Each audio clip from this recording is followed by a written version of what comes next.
नमस्कार, न्यूज 21 देख रहे हैं आप और मैं हूं आपके साथ अखिल। अपना बिहार बुलेटिन में आपका स्वागत है। सबसे पहले बात करेंगे बेगूसराय की। बेगूसराय जिले के ढंडारी थाना क्षेत्र के कटरी गांव में गुरुवार रात एक शर्मनाक घटना सामने आई, जहां एक 8 वर्षीय मासूम बच्ची के साथ उसके ही सगे चाचा ने दुष्कर्म किया। घटना की जानकारी ग्रामीणों ने तुरंत पुलिस को दी, जिसके बाद ढंडारी थाना अध्यक्ष विवेक कुमार पुलिस बल के साथ मौके पर पहुंचे और आरोपी को गिरफ्तार कर लिया। पीड़ित बच्ची को प्राथमिक स्वास्थ्य केंद्र में इलाज के लिए भर्ती कराया गया है। बलिया डीएसपी नेहा कुमारी ने बताया कि मामले की गंभीरता को देखते हुए फोरेंसिक टीम के साथ जांच शुरू कर दी गई है। उन्होंने कहा कि पीड़िता को न्याय दिलाने के लिए सख्त से सख्त कानूनी कार्रवाई की जाएगी। बेगूसराय से चंदन कुमार की रिपोर्ट। कल हम लोग को सूचना मिली थी रात में कि एक बच्ची के साथ उनके पड़ोसी द्वारा, जो रिश्ते में उनके अपने ही चाचा लगते हैं, उसके साथ दुष्कर्म की घटना की गई है। तत्पश्चात हम लोग पहले तो बच्ची को पीएचसी ढंडारी में इलाज कराया गया, उसके बाद उसको रेफर किया गया बेगूसराय सदर हॉस्पिटल में, वहाँ उसका इलाज जारी है। इसके अलावा तुरंत हमारे पुलिस टीम के द्वारा आरोपी को भी पकड़ करके अग्रतर कार्रवाई की जा रही है। बिहार में बढ़ती बेरोजगारी के खिलाफ कांग्रेस का आंदोलन तेज हो गया है। अरवल में जिला कांग्रेस कमेटी ने अध्यक्ष डॉक्टर धनंजय शर्मा के नेतृत्व में श्री कृष्ण आश्रम से एक विशेष विरोध जुलूस निकाला। प्रदर्शनकारी नौकरी दो या सत्ता छोड़ो और शिक्षित युवाओं को नौकरी देना होगा जैसे नारों के साथ सड़कों पर उतरे। सभा को संबोधित करते हुए डॉक्टर शर्मा ने नीतीश कुमार पर 5 लाख पद खाली होने के बावजूद बेरोजगार युवाओं की अनदेखी का आरोप लगाया। प्रदेश प्रतिनिधि निसार अख्तर ने केंद्र सरकार पर भी निशाना साधते हुए कहा कि 4 साल की नौकरी स्कीम युवाओं के साथ क्रूर मजाक है।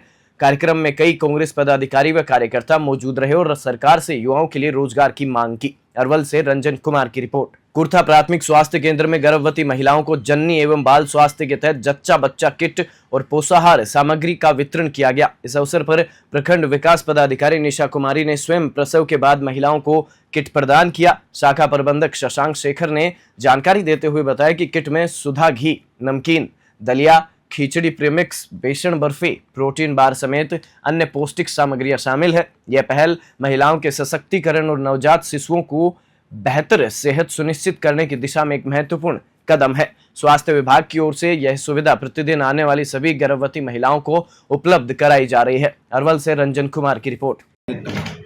सरकार, बिहार सरकार की तरफ से जच्चा बच्चा किट सभी प्रसव उपरांत सभी प्रसव कराने वाली महिलाओं को दिया जा रहा है। जच्चा बच्चा किट देने का एक ही तात्पर्य है, जो हमारे समाज में भ्रांतियां फैली हुई है कि जितना पोषक तत्व प्रसव पूर्व गर्भवती माता को दिया जाना चाहिए, उतना पोषक तत्व प्रसव उपरांत ज़रूरत नहीं है। इस भ्रांतियां को तोड़ने के लिए सरकार की तरफ से एक छोटा सा फूड पैकेट, जिसमें सभी न्यूट्रियस डाइट, जैसे आप देख सकते हैं, राइस, खीर। नवादा जिले के रजौली थाना क्षेत्र अंतर्गत शुक्रवार दोपहर NH 20 बाईपास पर एक बेकाबू पिकअप वैन चाय की दुकान में जा घुसी।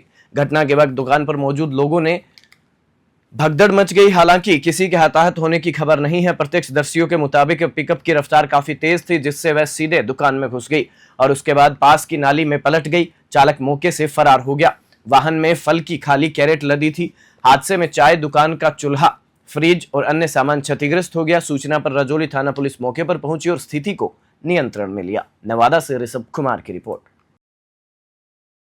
लखीसराय में 2 दिवसीय दौरे पर पहुंची बिहार सरकार की परिवहन मंत्री और जिला प्रभारी मंत्री शीला मंडल ने समाहरणालय के मंत्रणा कक्ष में बाढ़ पूर्व तैयारियों और 20 सूत्री योजना की समीक्षा बैठक की। बैठक की शुरुआत गार्ड ऑफ ऑनर और डीएम मिथिलेश मिश्र व अजय कुमार द्वारा स्वागत से हुई।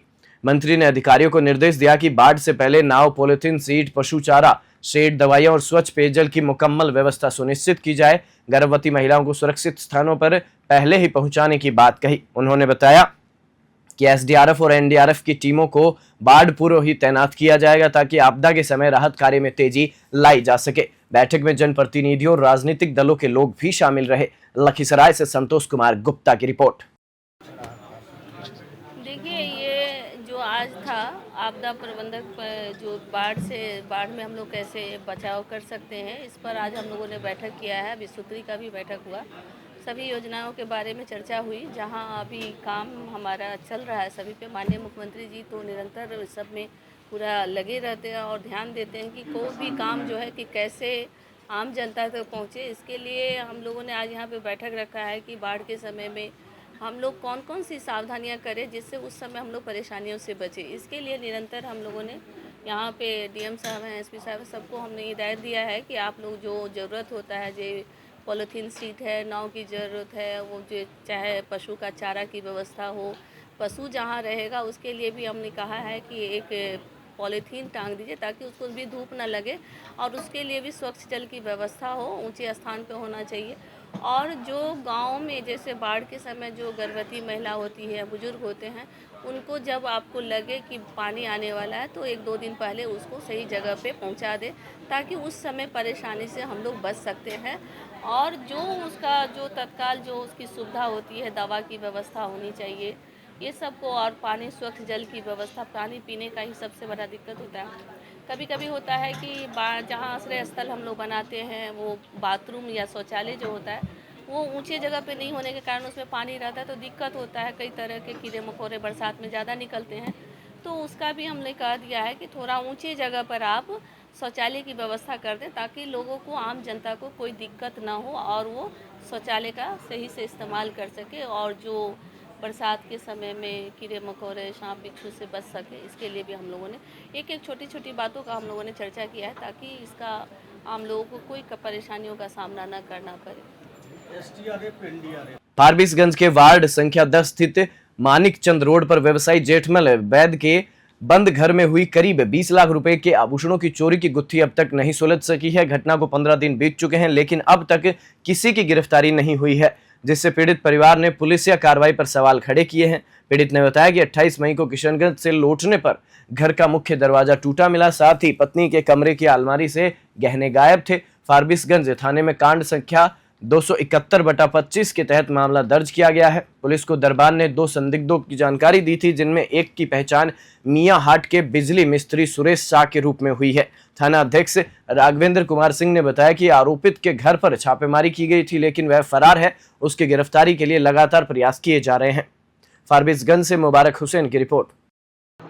हाँ, मेरे घर में 27 तारीख की रात को चोरी हुई थी और मैं उस समय किशनगंज में था अपने ससुराल में। तो मुझे यहाँ से फ़ोन गया तो मैं तुरंत 28 तारीख को आकर के 112 में फ़ोन किया। पुलिस आई, पुलिस ने पूरा देखा, अगल बगल सबका पूछताछ किया और उनको कंफर्म हो गया कि चोरी हुई है। उसके बाद में थाने में उन्होंने कहा कि जाके आप बड़ा बहू से मिल के FIR दर्ज करवाइए। मैंने FIR दर्ज करवाई जिसकी संख्या 271/25 है। उसकी आयु अमित। अपना बिहार बुलेटिन में फिलहाल इतना ही। आप देखते रहिए News 21।